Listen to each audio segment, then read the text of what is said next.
Quel âge as-tu aujourd'hui? 3 ans. Comment t'appelles-tu? Colton Todd Burpo, Et où habites-tu? au Nebraska. Comment s'appelle ta maman? Sonia, Comment s'appelle ton papa? Papa Burpo. Comment s'appelle ta sœur? Cela se passait il y a 8 ans. En voyant Colton aujourd'hui, vous ne devinerez jamais qu'il est passé à 2 doigts de la mort en 2003. Son père Todd raconte l'expérience de mort dans son livre « Le ciel existe vraiment ». Il a commencé à avoir des vomissements dans les toilettes. Au début, nous pensions qu'il s'agissait d'une simple grippe intestinale parce que le docteur nous avait expliqué qu'il y avait beaucoup de cas semblables. Les jours passèrent et l'état de Colton s'empira. Son médecin constata que son appendice avait éclaté et que l'infection se propageait dans son corps. Le temps jouait contre lui. Lorsqu'ils nous demandèrent de sortir dans le couloir, nous savions que les nouvelles ne seraient pas bonnes. Ils nous prirent à part, nous séparant des autres et nous dirent « Nous allons devoir opérer votre fils ». C'était dur de voir son fils sans vie, alors qu'il était un enfant si actif. À ce moment, nous nous sommes regardés, ma femme et moi. Ma femme tenait la main de Colton. Nous n'étions que nous trois et il ne bougeait pas. Nous sommes allés en salle de préparation à l'opération. Je me rappelle que lorsqu'il a été emmené par le personnel, il s'est écrié « Papa, ne les laisse pas me prendre, ne les laisse pas me prendre ». Je suis retourné dans la salle de préparation où je me suis retrouvé tout seul. J'ai fermé la porte, je me suis effondré. J'étais en colère contre Dieu. J'étais frustré, c'en était trop. Je lui ai dit « Seigneur, après tout ce que j'ai fait pour toi, maintenant tu vas m'enlever mon fils. Est-ce ainsi que tu traites tes pasteurs ?» J'ai appelé notre chaîne de prière. J'appelais tous ceux que je pouvais pour que Colton soit inclus dans leur prière. Il allait si mal. Nous étions dans la salle d'attente depuis 1h30 peut-être, lorsque l'infirmière vint demander. « Le père de Colton est ici ?»« Oui. » « Colton est en salle de réveil et vous appelle. » Je me suis assis avec lui. Je me souviens de lui dans cette pièce. Il m'a regardé et il a dit « Papa, sais-tu que j'allais mourir ?» J'ai d'abord pensé qu'il avait dû entendre l'infirmière parler alors qu'elle pensait qu'il dormait déjà sous l'effet de l'anesthésie. Ce n'est que 4 mois après sa sortie de l'hôpital que nous avons finalement bien écouté notre fils. C'est alors que j'ai vu le ciel. Jésus est venu avec des anges et m'a porté jusqu'au ciel. Je lui ai demandé à quoi ressemblait Jésus. Je sais que la première personne que j'ai vue était Jésus.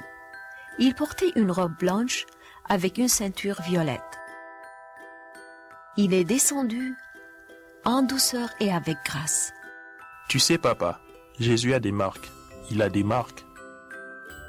Je ne comprenais pas ce qu'il voulait dire et finalement je lui ai demandé « Colton, où sont les marques de Jésus ?» Il a laissé ses jouets et s'est levé pour me montrer ses paumes. « Papa, elles sont ici. » Puis il s'est penché pour montrer ses pieds et il a dit « Et là aussi, papa. » D'abord, je me suis trouvée dans la salle du trône et j'ai vu à quoi elle ressemblait. J'étais nerveux parce que je ne comprenais pas ce qui se passait. Et Dieu a utilisé des personnes et des choses que j'aimais pour me calmer et je me suis sentie mieux. Un jour, pendant que nous voyagions, Colton me regarde et dit « Papa, ton grand-père s'appelait Pop, n'est-ce pas ?»« Oui, il est très gentil. »« Vraiment ?»« Oui, quand tu étais enfant, tu jouais avec lui et tu l'aidais à la ferme. Tu faisais aussi du tir avec lui. » Je lui ai dit « C'est vrai, mais comment sais-tu tout cela ?» Il me l'a dit.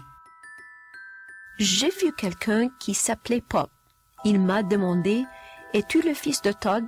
J'ai dit oui, et il m'a dit qu'il était son grand-père.